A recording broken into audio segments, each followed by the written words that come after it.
If I can get everybody to, you want the podium? I'm not going to use it.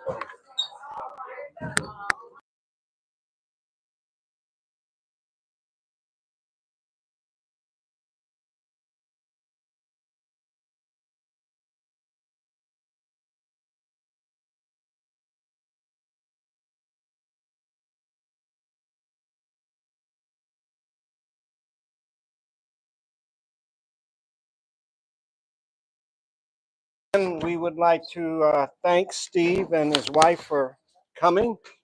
Um, as we get started, let me open us up with the prayer.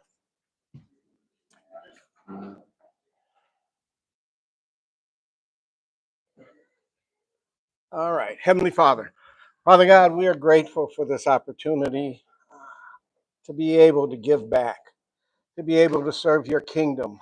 We thank you for Steve and his wife being here. We pray that as we continue to want to move forward, that we are able to put hurts behind us, to move forward, to encourage one another, to lift one another up, to be about the kingdom, to be about Jesus, realizing what he did for us on the cross. Father, we're grateful for this time and just pray and ask for guidance and wisdom as we continue to serve. Father, we thank you for today, just a great turnout. We thank you for your kingdom that continues to advance. And we just want to continue to do your will. And it's in your son's name we pray. Amen. All right.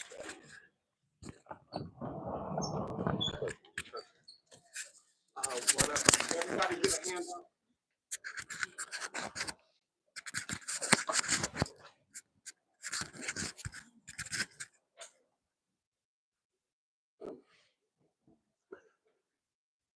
Well, thank you for the opportunity to speak about something that is one of my most enjoyable topics.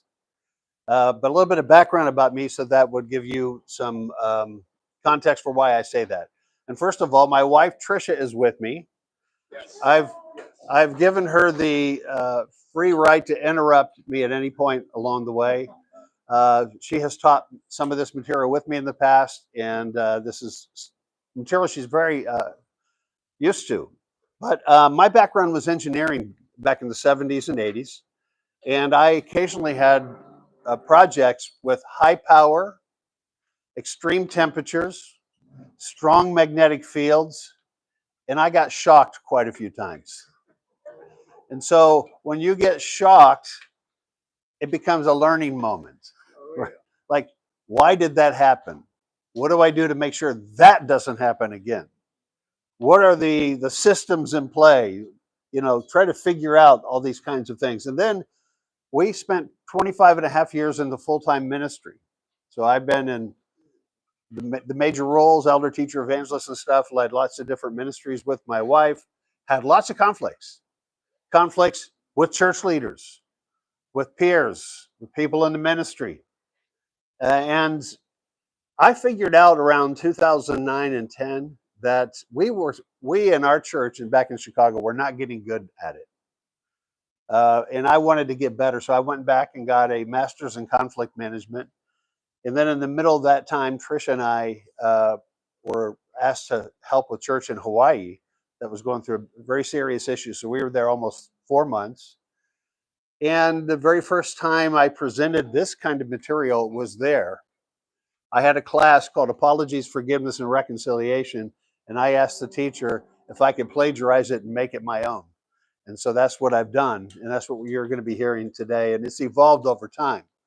But conflict is not something that I'm afraid to talk about or afraid to explore because there's so much rich possibilities, not just for the church, but in our home and in our professional life. We're going to look at kind of an introduction, some backstory, conflict competence. Then we'll go into apologies, forgiveness, and reconciliation, the material that's really the bulk of what we're to talk about. This picture was taken at a marriage retreat in 2014 where we were trying to merge this learning into a marriage workshop. And the person who took this picture took it at just the perfect time, because I said before the audience opening up, Trisha and I have only had 3 conflicts in our entire marriage. And I said, we've had each of them about 500 times. And then that's when the picture was taken. So, but there's a lot of truth to that. So I want you to engage with this material with a past or present conflict in mind, because you'll see the value of some of the tools and some of the framework when you can actually match it to a situation that didn't go well and maybe is still looming in your life as something that's not quite, would have been better if it was handled differently, or there's something right now that's going on, and just kind of have that in the background of your mind as we're going through the workshop today. Now, a lot of people aren't aware of this, but just about every good thing that came into the world about resolving conflict came from the Bible. There was some good learning from some different cultures, Japanese cultures, Polynesian cultures, Hawaiian cultures, ancient practices for resolving conflict. But the principles that we benefit the most from in Western society come from the Bible. And they went to become a significant influence in the Magna Carta in England in 1215, which was to help the nation and nearby nations solve things from a representation point of view, as opposed to a position point of view. There would be very just mechanisms for resolving disputes. Then our English and American constitutions draw more directly from the scriptures. But if we go back and we study specifically the Old Testament and the Sermon on the Mount and Matthew 18, we have the best stuff ever written in the world. So in resolving conflict and all the sectors that I've mentioned, these spheres, it's really important that we operate from shared values, transparent processes, third-party neutrals if it's going to be mediation, and that the goal is justice. The goal shouldn't be to make one party have an advantage over the other. And so this is what I have been trying to help churches with, both proactively and in response later coming along and helping out churches. Now, depending on where you're at, there are cultural factors. For instance, if you're in a city or a town, there's more resources compared to rural, there's lower risk of conflict. We can kind of live rural. We're on 8 acres out in the country, and everybody has to have a certain amount of property to actually live there, so you don't see your neighbors unless it's intently so or whatever. And then islands and villages where you have to figure out things because you're real tight, you're congested. And I'll give you an example about that in a minute. So in cities and towns, there's more power dynamics. It's easy to avoid, resolution. You can just say, I'm going to avoid my neighbor, not going to talk to him even if we live in the same building. You can do that. Rural isolation, there's less accountability. And then in island cultures, for instance, in villages, a matter will affect more people. About 1,200 years ago, the Polynesian and Hawaiian cultures ended up adopting a practice that today is called Ho'oponopono, which means to make things right. And they had a situation to deal with. They're going to keep running into each other on these small islands. So what are we going to do to make sure the problem is dealt with and goes away? So they decided to have a family conference approach where a kahuna, which is like a priest, would facilitate the conference, and everybody that had anything to do with a dispute or a conflict would be invited to a table. They might be a witness. They might be a party. They might have some back history. So they would be invited, and then the kahuna would throw a big net all twisted and tight, put into the middle of the table. And then what would happen is anytime somebody shared something that was valuable to the kahuna's perspective, they were to go up to the net and unravel one of the knots. And so over time, that they would get further along. And even if they didn't get 100% clarity, the kahuna would say, well, here's my verdict, and here's how we're going to deal with it from this point forward. We're never going to talk about it again. We're going to pray, and we're going to have a meal and go forward. And it tended to be a very good approach, because sometimes a mediation doesn't always end in complete agreement. You kind of need an arbitration, somebody to say, this is how it's going to be. So there's all sorts of approaches on this, but what we're going to talk about today is ourselves. When we get into a situation, to be the best version of ourselves in a conflict. So let's talk about conflict competence. First of all, the definition of conflict competence is about managing ourselves well, being self-aware, listening, really important is listening, and being answerable. So let's say you have a reputation of being domineering, and you end up having a bunch of conflicts over a period of time. I think I would say in conflict competence, you would say, okay, I'm going to be more aware. There's a perception people have about me that I didn't have about myself. I am going to go talk to some people that will shoot straight with me and help me to be more calibrated. That's moving towards conflict competence. And we can get in conflict with ourselves. We can get conflict with our friends, our spouses. We can get it in the workplace. But this is a fact of life. Conflict is absolutely a fact of life, and it's not always your enemy. It's not your enemy. Sometimes it can lead to aha moments and breakthroughs that have been too long in coming, but once you figure this topic out, that's what it can be. And we're going to interact here in a little bit to see how this might apply into your world. So we feel a lot of bad things. We're in a conflict. This uncertainty, this insecurity, the anxiety. We might be mad. We might be hurt, frustrated. There's a lot of things we can feel, but don't be tricked by your feelings.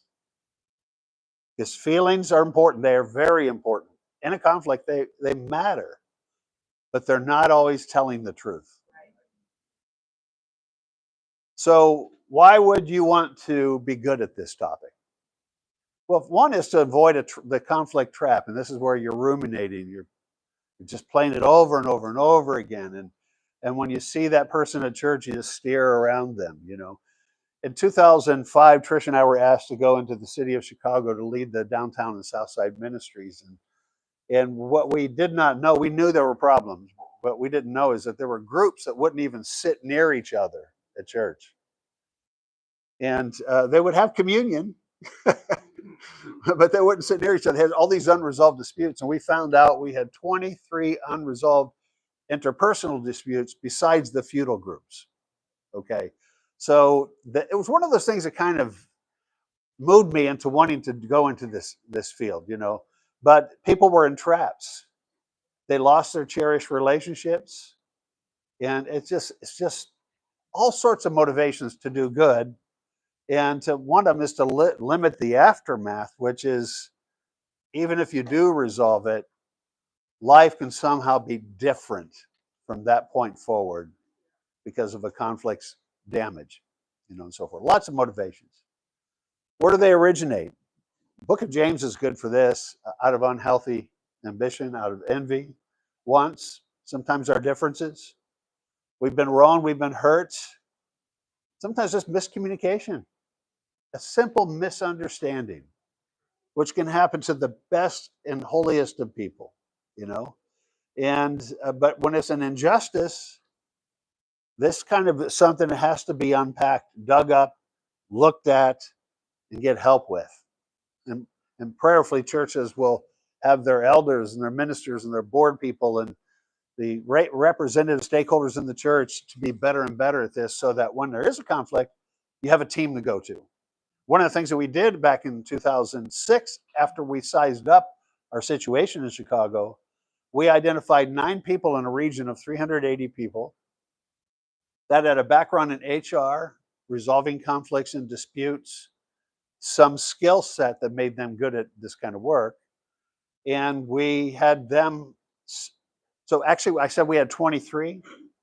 We asked everybody to commit to following Matthew 5 and Matthew 18 from this point forward, and to be a member of the church. We didn't say you're non-Christian if you don't. We're not saying you've left God if you leave the church. We're saying this family should follow Matthew 5 and Matthew 18, which is about going to the person that either thinks you're in sin or that you think they're in sin, rather than going to everybody else. Okay? Well, that 23 conflicts went down to 20 or 3 immediately because some people left. Yeah. And some of them actually came back and some of them resolved their own, but there were 3 that needed help. And those were, I think, business disputes, things like that. And that team of 9, people could grab 3 people they wanted that they both agreed upon from the team of 9, and these conflicts went away. Had a major change on the region. Just imagine the Charlotte church having a team of 9 people that are really good at this stuff, that take it seriously, that read books, that get the training, maybe go take a course, just makes it their thing. And then when matters come up, we go to the group. And the members go to that group, you know. The goal is to be self-aware. You know, Jeremiah says, let us examine our ways and test them. The Hebrew word for that, I think, is pronounced assay. It's the same word that's used when a silversmith is heating up silver to get rid of the impurities before it becomes useful to make a high quality silver product. So put the heat on. So conflict can be the heat that help us test who we are and how we respond to adversity and change. You know, Socrates said, the greatest good of a man is daily to converse about virtue. And he said, and that the life which is unexamined is not worth living. Now, that's a popular quote, but let me give you the background for it. He was a teacher, and he was teaching his students to question things, to question society, to question leaders, to question themselves, to question him. And he was arrested. And he says, you better stop teaching that stuff to people. And he said, I'm not going to do it. And he was executed. So we want to live in a world where we have agency to ask questions. Say, why are we doing things the way we do things around here? Not to do it cynically, not to do it and to polarize, but just to be like curious. Sometimes you just have to ask questions just to see if there's a better way, because you've been, doing something very ineffectively. But we've got to become self-aware and then corporately, collectively aware if we're going to be a conflict-competent body. Now, this is where we're going to start having a little bit of interaction here. We've got to assess our ways through 3 things that I have found helpful. And one of them will be an exercise that's in your seat. One is knowing your origin story. Secondly, knowing your conflict style. And then lastly, accepting your humanity. And this talks about the neurology, the way our brain works, and so forth. So our origin story. You know, where we were born, the family we were born into, the culture, the color of our skin, the education we initially received, the languages we spoke, the people in our life, our neighborhood, the early influences in entertainment, those things shaped you without your permission. Made a difference in your life without your permission. And that can be for the good, it can be for the bad, and typically it's both. Okay. So you come into a community with these good things and bad things. And not only that, you will run into people that have the same values you do, but they'll prioritize them differently. Some will say honor and dignity. Some will say respecting authority. Others will say independence, agency, freedom, and duty and loyalty to the country or the family or whatever. And even among some of the non-Christian religions and the Christian religion, we have pretty much the same values, but we rank them so differently. Justice and truth are different in different cultures. Even in different hemispheres, they're different. So that requires us to be aware that we are not the center of the universe. And our ordering of our values didn't come from God. And it's even hard to say that there is one order for all the values because some of these things are circumstance oriented, which requires humility, right? So, so my background is I was an engineer, but I had uncles that were engineers, and they encouraged that, right? So that forever has stayed with me, for the good and the bad. Engineers are usually joked about for being nerds and not socially having a high EQ, being kind of weird. I own that. Okay, we're the best problem solvers on the planet. There's no doubt about it. Engineers love failure. They don't like failure while it's happening or that it happened, but when it does happen, they want to dig in, figure that baby out, make sure it doesn't happen again, let the world know. Okay, so that's kind of an example of our origin story. Okay, so now this is where it gets fun. We're going to talk about our conflict style. This is where the exercise comes through. You have a default, whether it is you are goal oriented or relationship oriented or some combination depending on the circumstances. But we kind of have a default. Okay. And so if you are so goal oriented, you got to win, you're competitive. Okay. And if you really just care about the relationship, just willing to lose the argument, lose the item, you might be overly accommodating or accommodating a lot of times. Okay. If you don't care either way, you're an avoider.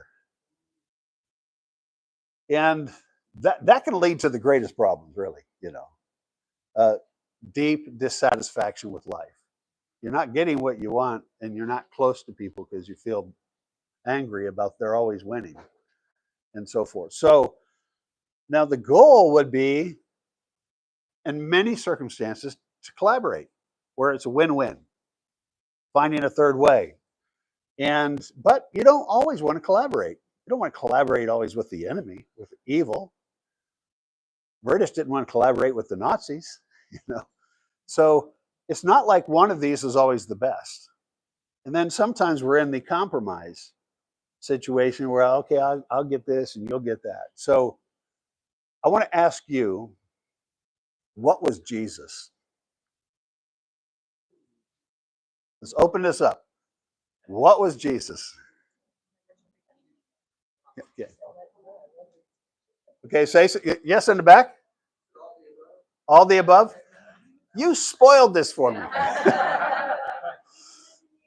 That's right. He's an engineer. Don Hall said he's all the above, and his wife said he's an engineer too, and that's true. Okay, now let's talk about where he was competitive.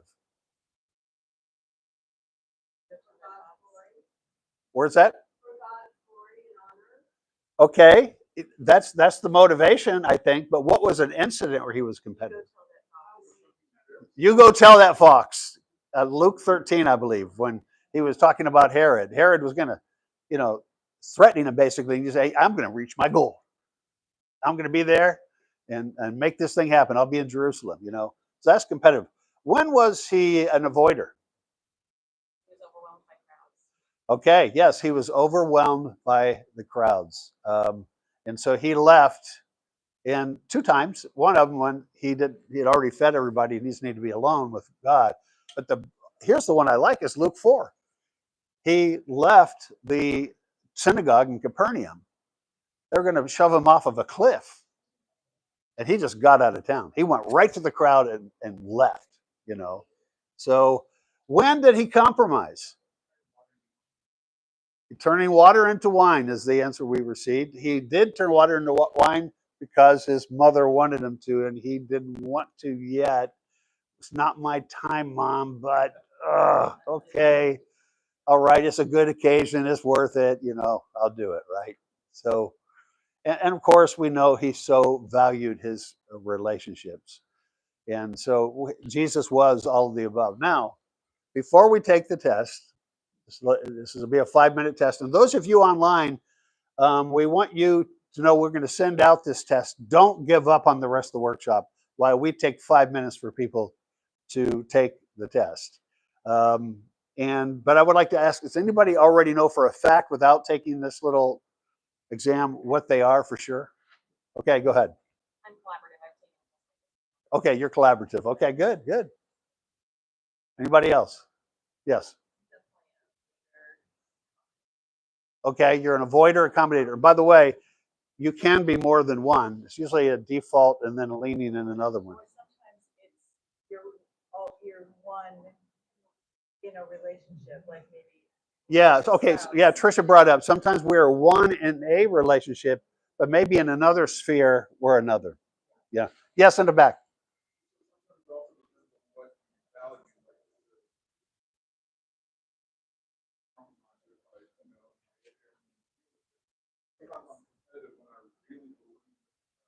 Yeah. Okay. Yep. So you're right. So we have in the back, we've heard that you can be different depending on the situation or what's at stake. You know, something that's a high stakes issue, even a non-competitive person can kind of become competitive. So, okay. So now let's take 5 minutes to look this over, and I should have brought some pens and pencils, but maybe you can borrow some.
One more minute.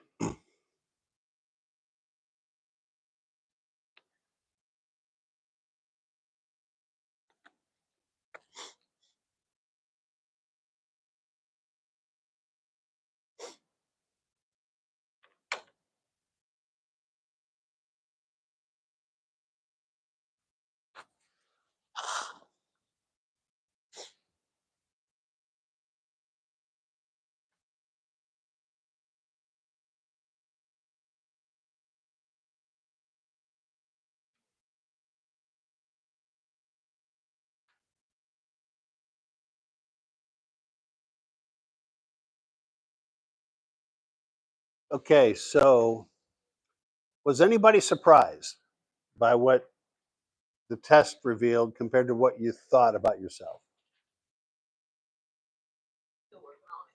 Still working on it. Okay. So Trisha and I have done this many times. So Trisha, what's my default? Your default is, well, in our relationship, it would be accommodate. Yeah. And what's your default? Because my default is in my marriage and in board games. Shower games. But not other places for some odd reason. Yeah. So Trisha's is to compete in games, board games. In our marriage, she's competitive. I'm accommodator in our marriage and in other situations. But at work, I'm definitely a compromiser, collaborator. Yeah, Trisha's a compromiser collaborator at work. So it is circumstantial. It's the setting that you're in. So now I've written a book on collaboration. It's one of my most exciting topics. I like when two people cannot see past something and they find a third way that satisfies the both of them. And so that's not a pitch to buy my book. It's only $3 on Kindle, though, if you just see it. So did anybody have a surprise? Yes. I thought I was very competitive.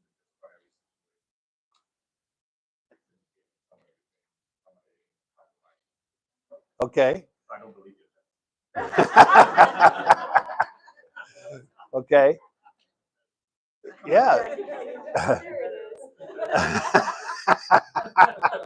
Hey, you are competitive. Yes. Okay, good. Okay, well, out of respect to the viewing community, we're going to go ahead and move on, but finish the test on your own time if you haven't. Talk to your roommates or your spouse or your close friends about it, because it can be part of a learning and growth opportunity. Okay, so there's something that was so fascinating that I learned that you may already know this. I had never heard this till the year 2010. It was August of 2010 in a class about the brain stem and the way that different parts of our brainstem function. And so the amygdala is basically two almond-sized elements in our brain about right here.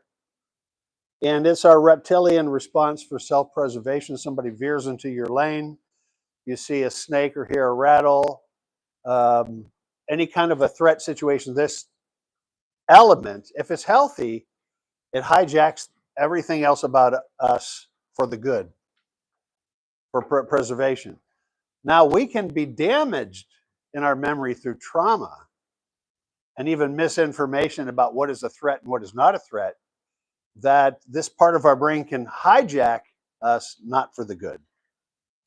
But the theory, according to scientists, that our amygdala has stored information received from our ancestors about threats that has shaped that part of our brain. The hippocampus is for memory, learning, emotions, and actually creativity, just like the prefrontal cortex. But this is more how we're feeling. The affective part of our existence, which is about sensation and experience and how we feel in the moment.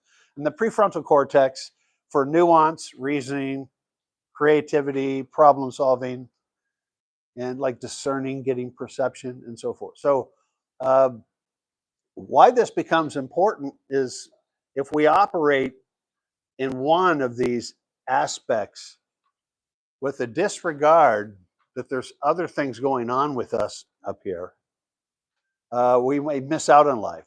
Like, my natural inclination, because you heard me say a couple times, I'm an engineer. So I'm more about the prefrontal cortex in terms of my work in solving problems and looking at society and things like that.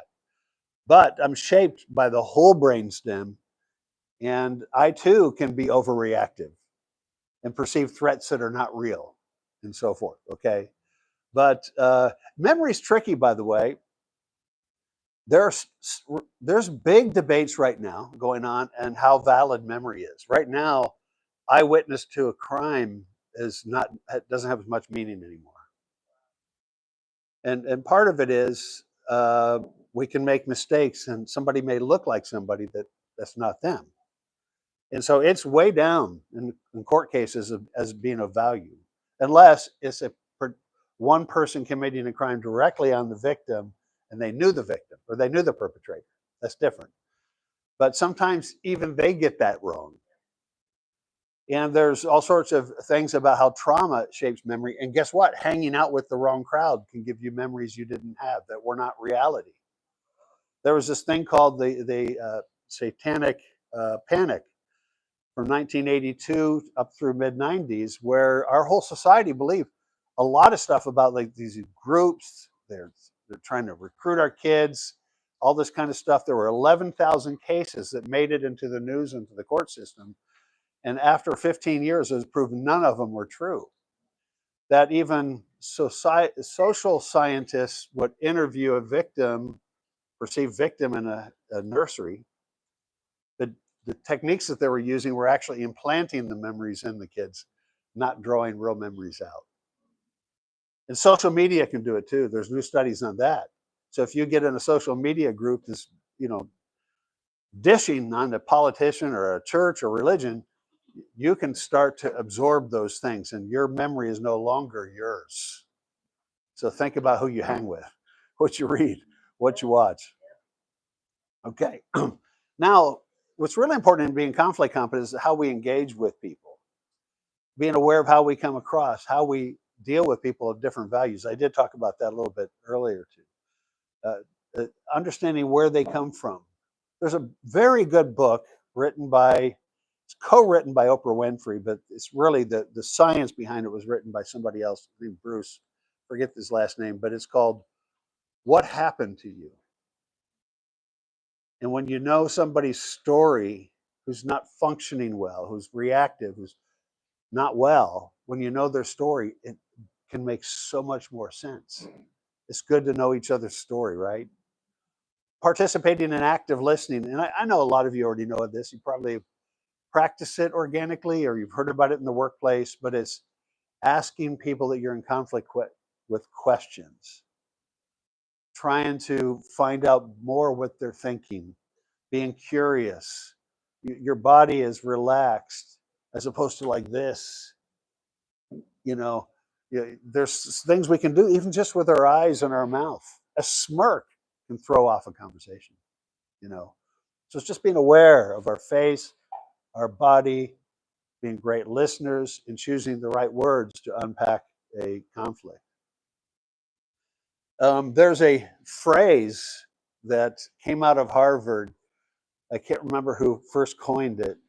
It's go to the balcony. Try to imagine yourself in a conflict as being outside of the conflict. What would it look like to an older version of you?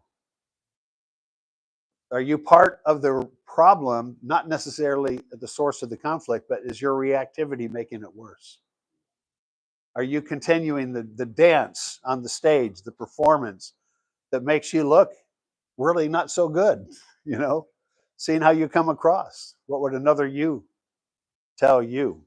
So we use this phrase, the conflict dance. And so I want to talk to you about the conflict dance.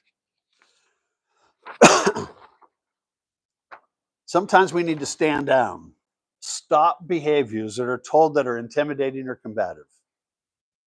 In my 42, 43 years as a Christian, I've seen some pretty intense ones. And I'm sure you have too, like playing out right in front of you. And so sometimes it's stand down. And, Proverbs says, whoever's patient has great understanding, but one who's quick-tempered displays folly. A hot-tempered person stirs up conflict, but one who's patient calms a quarrel. Do not make friends with a hot-tempered person. Do not associate with one easily angered, or you may learn their ways and get yourself ensnared. Stand apart. We got James, who is wise and understanding among you? Let them show it by their good deeds, by the life, by deeds done in humility that comes from wisdom. Rise above. This is responding to poor reactions with personal calmness. Proverbs 17:27. The one who has knowledge uses words with restraint, and whoever has understanding is even tempered. Step in, expressing the truth with love in order to be helpful. In Ephesians 4, instead, speaking the truth in love, we will grow to become in every respect the mature body of Him who is the head, that is Christ. There's so many verses for each one of these points, so many stories. Stoop below, humbling yourself to fair criticism and guidance of mature people. Proverbs 25:9. He guides the humble in what is right and teaches them the way. Proverbs 15:31. Whoever heeds life-giving correction will be at home among the wise. Step up, facing responsibility for your past decisions and reactions. Luke 6, a good man brings out things out of the good stored up in his heart, and an evil man brings things out of the evil stored up in his heart. For the mouth speaks what the heart is full of. Sometimes we have good and evil in our heart. Let's get the evil out. Step back, letting false accusations toward you miss their target with a factual story or total silence. Sometimes doing that at the very end. Not to put your story out there in the beginning is not necessarily going to be helpful. But Acts 24:10, Paul said to the governor, I know that for a number of years you have been a judge over this nation, so I gladly make my defense. You can easily verify that for no more than 12 days I went up to Jerusalem to worship. My accusers did not find me arguing with anyone. And he goes on to say, I'm not the rebel rouser that you've heard I am. Stay calm, staying put and relaxed way when under unfair attack. Ecclesiastes 10:4, if a ruler's anger arises against you, do not leave your post. Calmness can lay great offenses to rest. Step down, gladly accepting objective third-party mediation or arbitration. And that's that's Matthew 18, Acts 15, Philemon, all point to the conflict dance. And so you've been asked to think about a past or present conflict. Did anything you hear so far today provide light or insight for you on some matter? Now, I realize if it's a conflict with somebody in the room, you may not want to share. Anyway, yes. I like the part about remaining calm because your actions and like push out on the other person. Yeah. And acting calm. I know I can. Yeah. So, Yeah. So, yeah, the importance of being calm and not reacting to them in a way it hurts, causes them to escalate things for sure. Yes. were talking about the balcony, yourself on the balcony, imagining yourself as your older self, and you can down on the situation and doing a lot of self-reflection. And is there anything that you said or done or like the body language that could have provoked or just kind of looking at myself Yeah. and what would I do? Yeah. So the impact of that go to the balcony statement, it hit you the same way that it hit me the first time I heard it. Like, oh, yeah, I can look back at that situation. Yes, go ahead. yeah, I like the point that you made in regards to some of the other person's better understanding of their thought process Yeah. that we can do the mind. Yep. Okay. So what I heard was that knowing somebody's story impacted this sister as being really important to know where they're coming from, why they function the way they do. And to me, I read this book I mentioned, uh, What Happened to You, only 2 years ago. I wish I would have read it 40 years ago, frankly. Taylor? I'll keep it not super rigid right here. But I was That's our daughter. I was at work and a coworker came to me with a conflict that she was having. She brought up her manager and emailed her with it. She was not in a place to hear his very pointed and good feedback. And one of them that stuck out to me is something that even I should recognize in myself is that you don't always need the defense. So when somebody's coming to you with even their perception of you Yeah. being wrong. Right. Even if they're wrong about their perception of you, always defending yourself makes you seem not only not self-aware, but also not willing to hear them. Right. So Taylor brought up having a defense is not always even necessary. Even later, it also gives you time to actually think that there might be some truth to it, right? And then far back, yes. I mean, I do like the, something that's happened to me recently is, about a week ago, I went down to like, ended up meeting a guy who was also a software engineer. So about 3 months earlier, I moved into this new apartment, and I was putting an apartment space, and I was frustrated. And I looked at this motorcycle that didn't have a parking sticker. Well, yesterday I'm leaving, this guy in a motorcycle jacket, and I'm like, oh, and he goes to the motorcycle. I'm like, I just 3 months earlier, this was the motorcycle that I came up with the property manager about, and I was so upset that I didn't have parking spaces. Look at this cool guy, and he go, wow, I was really not calm in that situation. He doesn't know. Yet we haven't told them. But I was just like, okay, this guy was cool, and you just kind of came home late one night, and there were no parking spaces. You were upset. Did you really need to do all that? Right. A good illustration, being so upset about something as small as a parking example. Then later on, will you figure out you like the guy? Okay. Okay, I hear you. So what we're going to do is I'm going to read this quote, and we're going to take a break for only 5 minutes till 10:30. There are certain individuals who, in the process of resolving their own inner conflicts, become the paradigms for broader groups. There are studies that show that if one person in a family is really good at conflict, well differentiated and calm, it can help bring stability and center of gravity and calibration to the whole family. Just one, sometimes it doesn't even have to be the parent. Okay. And think about the church. I think if the church had like a minority, but a compelling minority of people that were really, really good, and they'll step into these places where there's conflict. And I think the whole church can be a whole lot healthier. So let's take a 5-minute break.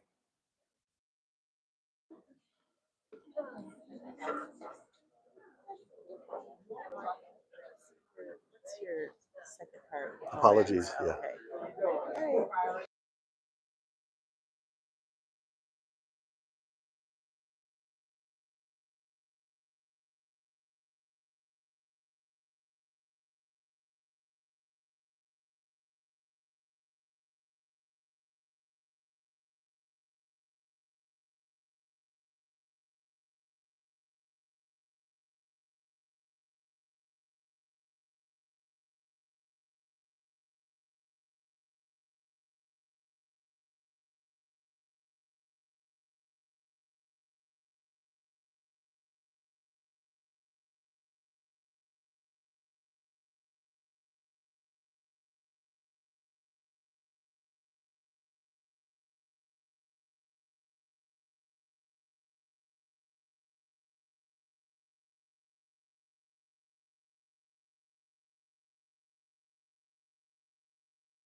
Can we begin to take our seats?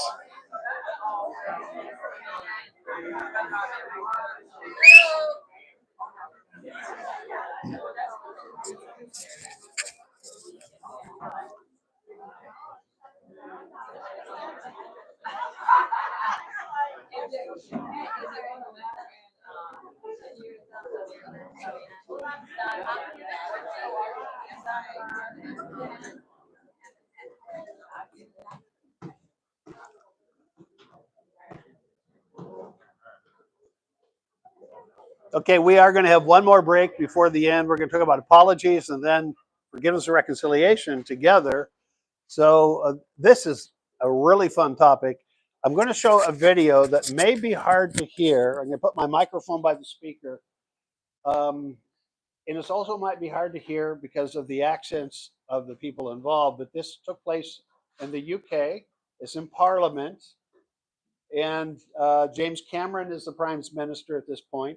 And the context of it, which will probably become clear, is he made a statement that anyone that didn't take his side on one of these major terrorist events in the world was a terrorist sympathizer.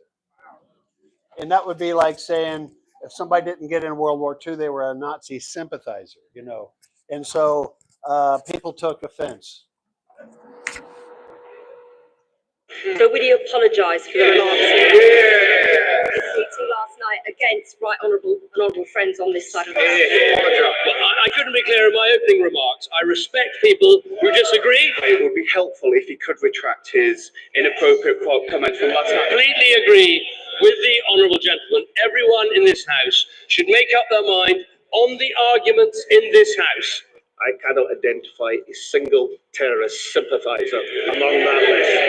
Will he now apologise for his deeply insulting remarks? I made very clear this is about how we fight terrorism, and there is honour in any vote that honourable members make. I do think, however, that he needs to apologise for the comments he made in relation to the Labour Party. The honourable gentleman raises a very important point. Should he not take this opportunity to withdraw the remarks that he is calling those who will not be voting with him tonight a bunch of terrorist sympathisers? Because not only is that offensive, it is dangerous and it is untrue. I've made my views clear about the importance of all of us fighting terrorism, and I think it's time to move on. Will he take this further opportunity to identify which members of these benches he regards as terrorist sympathisers? Everyone in this house can speak for themselves. Well, the Prime Minister, he's been asked before, but he must apologise for the slurs that was put on every member of the opposition last night. Do it now and let's have a proper debate. People who are going to vote either way tonight, either vote is an honourable vote, but I really do suggest that we get on with the debate that the country... Went up to 13, no apologies. You can tell he was competitive. And guess what? He won the debate. He got people to join with him because they didn't want to be going down in history as a terrorist sympathizer. So it was just terrible behavior. Not a good example. That worked, right? Yeah. Oh, yes. So it worked, but it was not the example that we want to follow as Christians, right? So apologies are kind of a tricky thing because there's a lot of motivations for an apology, and some of them are not even so good. And so we want to understand having the right heart behind them, even to how to receive them, and then how to negotiate them if the first attempt didn't go so well, right? So the concept is varied all throughout history. Back in the ancient world, apologos meant a story with an explanation, and apologia meant a defense, okay? So that's way different than the way we use apology today. I'm going to try to talk you through or walk you through how the word changed. It even changed by the New Testament times in the epistles.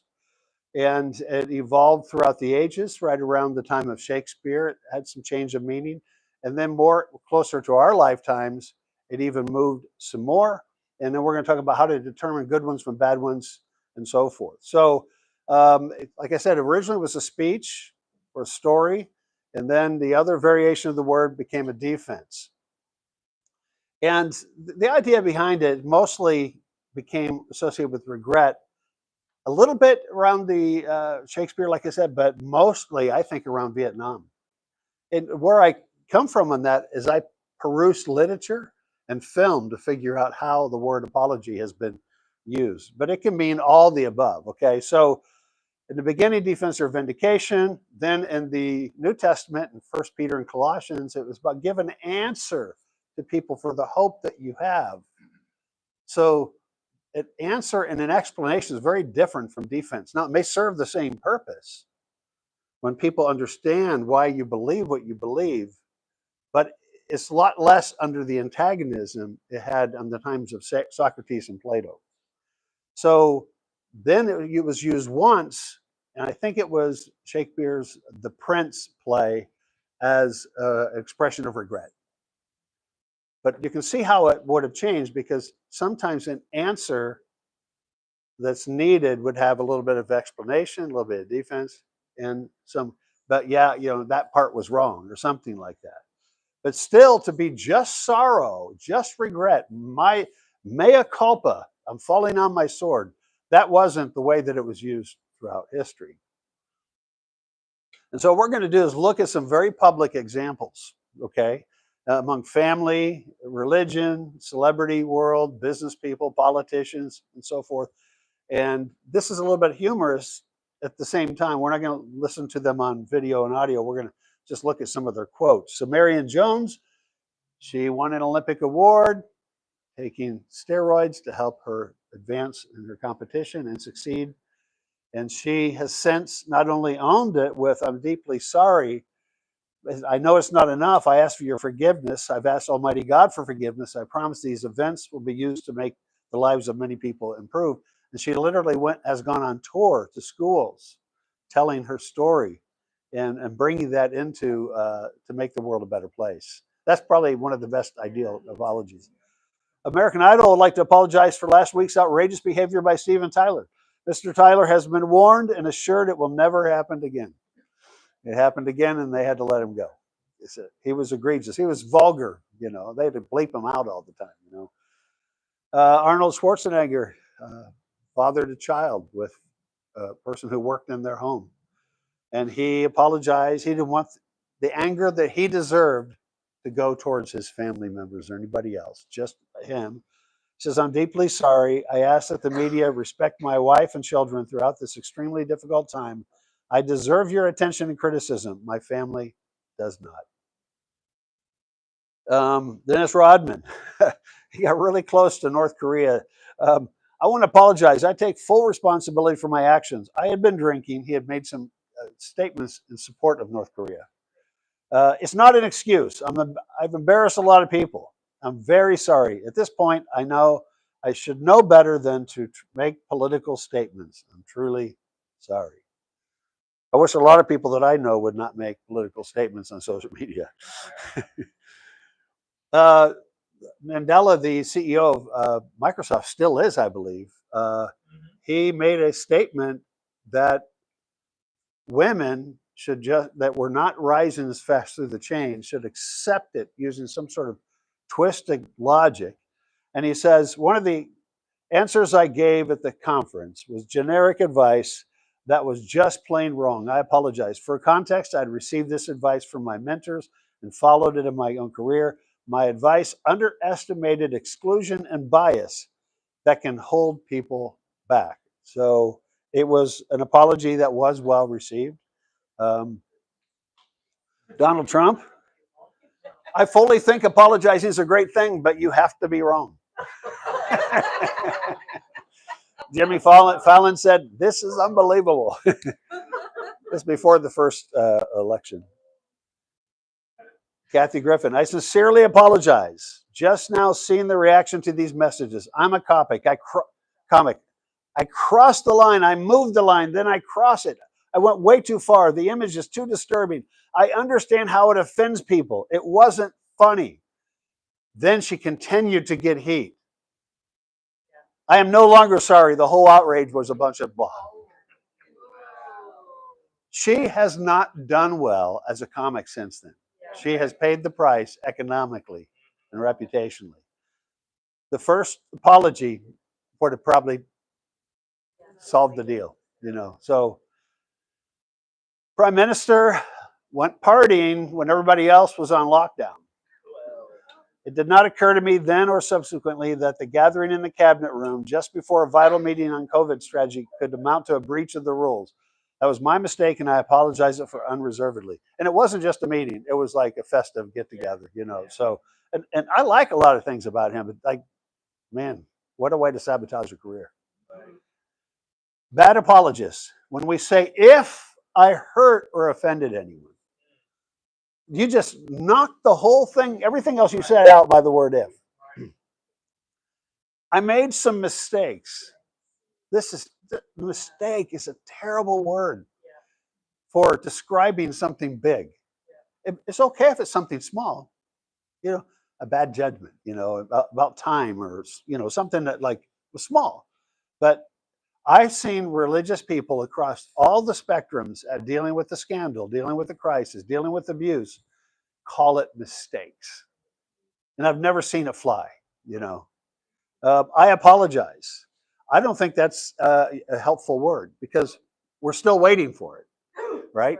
You know, to say, I would like to apologize and then to follow it up with a real expression of regret and sorrow and what was done wrong. I'm sorry without saying you're sorry for what it is you're sorry for, okay? And then I'm sorry. You know, it's like a kid in trouble, you know, doesn't want to get some sort of repercussion. They're just going to keep saying it so that the parents' anger will be satiated, right? The kind of offenses that would require an apology as part of repair and mending are things that are psychological abuse, emotional abuse, all the illegal ones, the sexual, financial. Matter of fact, psychological, sexual, physical, and financial are legal matters in some countries. Group shaming, dividing, discrimination, gossiping, slandering, stealing, cheating, deception, damaging a reputation. That could actually ties into finances and can be a legal thing. Sabotaging a future. Anything that has a huge repercussion on somebody's life, or even if it's not huge, if it's just significant or could have later. Sometimes people are hurt and they're stuffing that hurt for a long time and then they pay for it later, you know. So removing offenses. I'll tell you a story where I delivered an apology. So back in the 90s, there was a woman who became a Christian, a young lady in our ministry that was very attractive and was not necessarily wise about how she dressed and all this. A lot of guys were interested in her. And she ended up with a boyfriend. And then that relationship broke down for some reason. And then he wanted to have a chance to talk to her. And she said he was stalking her. So I ended up having a session, and I was closer to her because I think my wife studied with her than I was him. So I ended up having a session with him where he felt like I accused him of stalking, and he left the church. He was gone. And I heard, probably about 5-6 years later, that he visited our church, and I got contact information to call to apologize, and he would not return my call. So I tracked him down. I actually went to the ministry that I stalked him.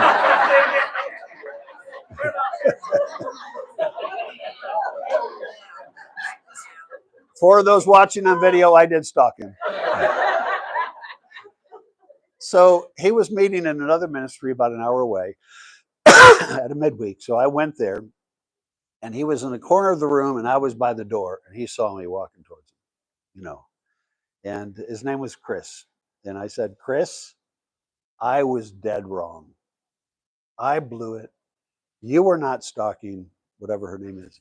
And as it was completely on me, I so wish I could take those words back. I am so sorry. And it's like, he just so softened. And then he said, man, I've been wanting to talk to you for a long time. I had some theological questions and church history stuff. And we just picked up like a normal pattern. But I saw his countenance just like, oh. So we can do that for each other, you know. So it's important that we learn this significance. I'm going to talk about why conflicts or why apologies are hard in the timing of them. Okay. So imagine we're going to talk about a conflict cycle. Here's a person who's going to be in a conflict, and then they've been affected by a conflict. Then they're confused by a conflict. Then they're upset by the conflict. Then it's escalated. They're in tears, and then they're really ticked off, and then they're going to take this job and shove it. You know, they're mad. They're ready to kill. They got in a fight. There's some black eyes. You know, and I'm done. It's the cutoff phase. It's over. You know, and so it's not always the best timing to just initiate a conflict just based on where somebody's at. That's why sometimes it's great to get third party help. So the space can be created, the room can be safe for two people to walk in to work through something. So timing is important. The best time for owning up to something with an apology is early on. And then if there's a space and this whole thing is over and the relationship is lost, there's still a chance. You can do it. You might want to initiate with a letter to say, can we get some time together? I would like to right some wrongs that I have done towards you, so that they're not thinking you're looking to get anything from them. It's all about you making things right from your responsibility. But you got to recognize the cycle is not always conducive. It might need space, might need a third party. Now, an apology can shed new light. You know, sometimes there's things that come from an apology that the victim did not know. Now, that doesn't mean trying to shove a defense or an explanation right up front. But if there is some helpful things that they did not know, that can come within the apology session, you know. And you can express ownership of fault, reverse damages, deliver healing words, convey a future reassurance, and even transform one's thinking. So we're going to look at a continuum. So if somebody's innocent, they may feel the need to get justification. I'd like to take a chance to clear myself from false charges. If somebody's completely innocent, and still that's really good where there's a third party involved. It creates that space for listening and engagement. But there is a place for defending oneself.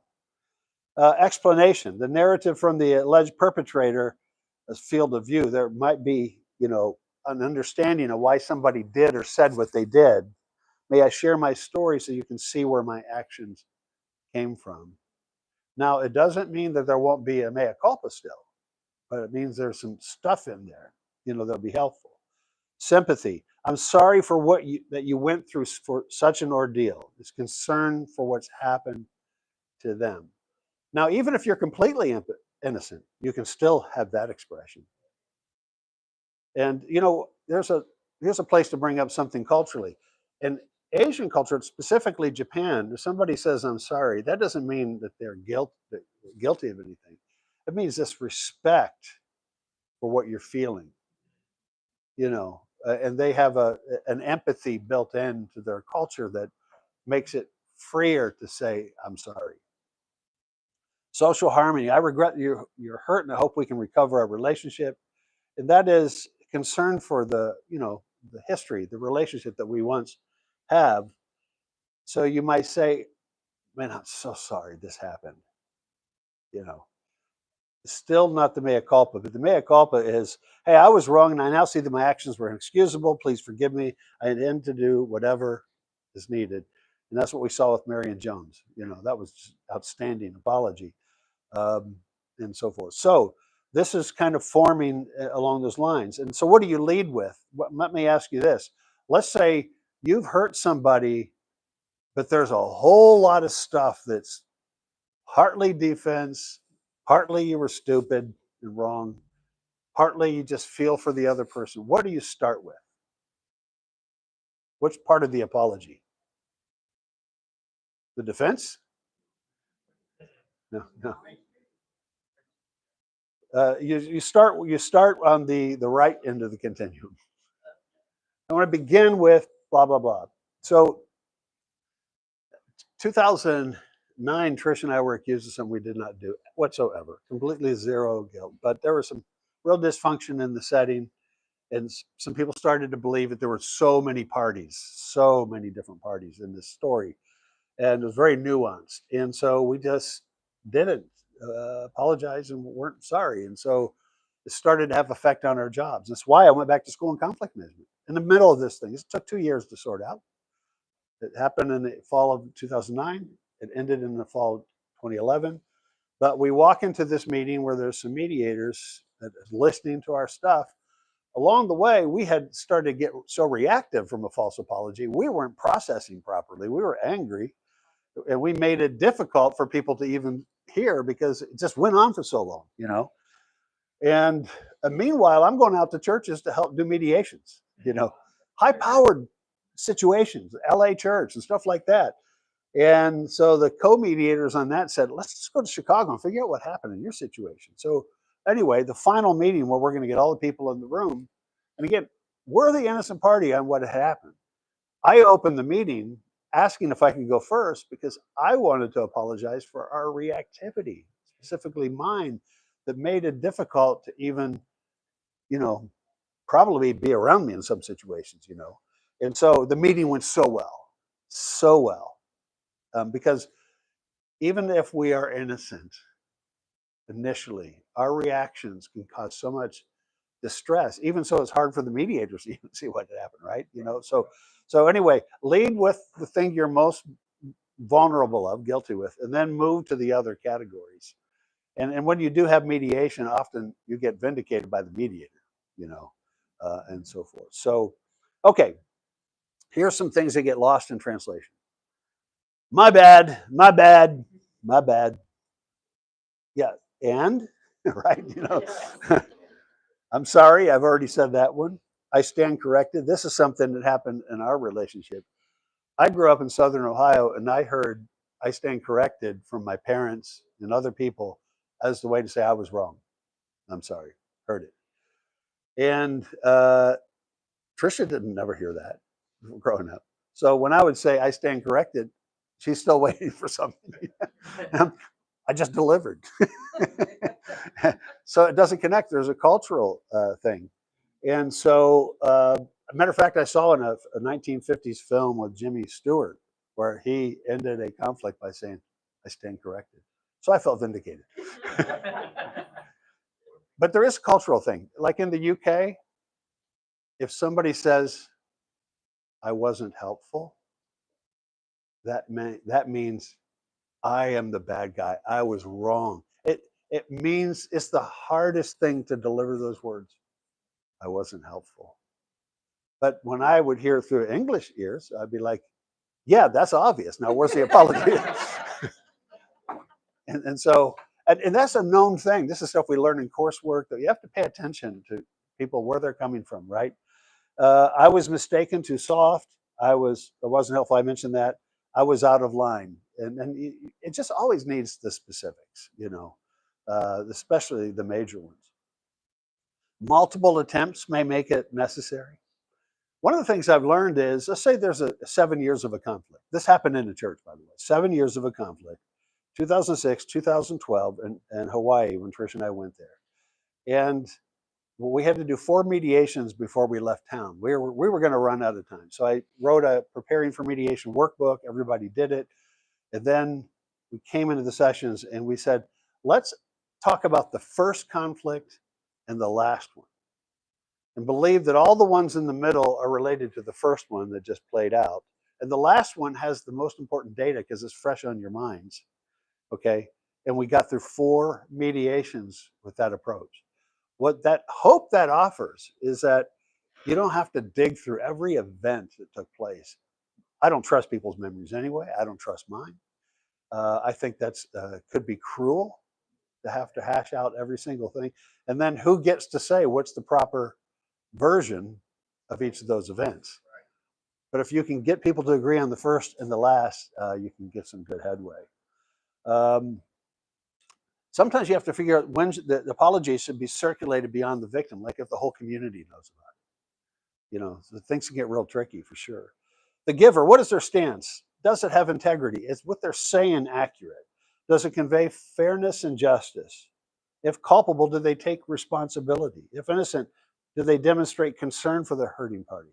Will it lead to healing? Is it a game changer? As the receiver, is she over-parsing, Siskel and Eberting that apology, you know, and so thumbs up, thumbs down, I don't know, one thumb up, one thumb down, you know. Do they indicate that there has been progress? Is there a risk of public shaming of the apologizer, keeping them from really being vulnerable? So if it can stay in the room, will they be more open to share where they were wrong? And maybe the essence is good, but the form takes some work, and you might need to have a second attempt. Conclusion: as you consider a past conflict or present, is there anything that stood out as important to you from what we've just discussed? Yes. Starting on the right side. Moving. Okay, good. Starting on the right side with the mea culpa side before you move to the other end where there's explanations and potential defense. Yeah, good. Yes. So many things not to do. Yeah. I do. You know what I mean? Like, when you look back at that list. Yeah. Wow.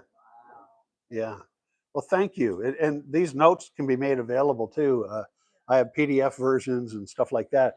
But the thing that you said, that sometimes you've done the very things from the list not to do, and you've done them. And haven't we all? How do you get good at resolving conflict? You've had a lot of your own, you know, that sort of thing. Others? Yes. Scripturally, I hear quick to listen, slow to speak. Yep. And in Covey, he says, seek first to understand, then to be understood. I think any appropriate apology should come from both of those perspectives. Yeah. It allows for you to really encompass what you're really trying to convey to ensure that they're clearly heard. Oh, wow. That's very good. Did you say seek to understand before seeking to be understood? Right. Yes. And both are needed. But yeah, you're right. One more. Yes. This is kind of a question for you, but I was wondering, have you heard of the book The Five Languages of Apology? Yes. Yes. So I asked that because I did a quiz recently, and it was so helpful to me because my husband would apologize in a certain way, and it did not land. But what I learned was that because my language of apology was different than what he was delivering. Yeah. And vice versa as well. Yeah. So anyway, so that was helpful. This is helpful as well. Very good. 5 languages of apology. I think it's from the same guy did the 5 love languages, right? Matter of fact, John Louis and I, missionary in Indonesia at the time, read that book on the way to going to London in 2007 to sort out really intense conflict. So we had the same language, the same framework, and it ended up really, really well. So what we're going to do is we're going to take a break for 5 minutes, and the last 2 sessions we're going to do right back to back so we can be complete by noon. Thank you.